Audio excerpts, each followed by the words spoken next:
right. So now everything is measured. Minus, I've already deducted 1/16 of an inch all the way around each panel.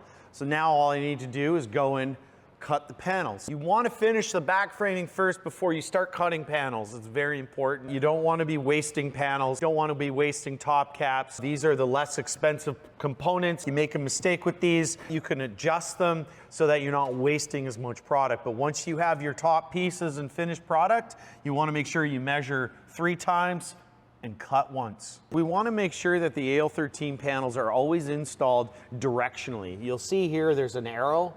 And then obviously we have our writing is all facing one direction. So when you're on the wall and you've got 2 types, metallic or wood grain, they always have to be installed the same way. Writing always going the same way. If you have one that's upside down, you could imagine if it was wood grain, what would happen?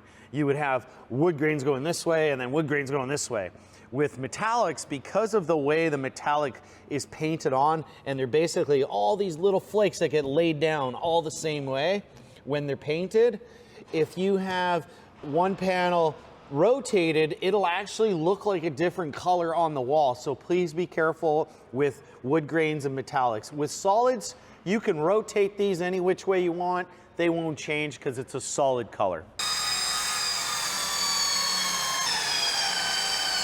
So when you're cutting an ACM panel, it's really, really important you have a good blade.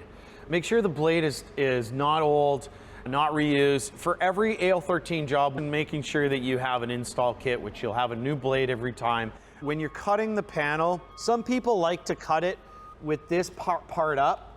Some people like to have it the other way around. It's your preference, but just be careful when you have it the other way around where you've got this end upwards. Make sure that the base isn't exactly what I just did. Make sure it doesn't have all those bits there, because those bits will potentially scratch this film that we have on here and then get into the paint and then scratch the paint. Pretty hard to scratch this paint, but if you're dragging this along and, you know, pulling it along, it's not good for it. And also when you're carrying these panels are typically 4x8 most of the time. Make sure you're not dragging these panels across the panel underneath it when they come in the stack.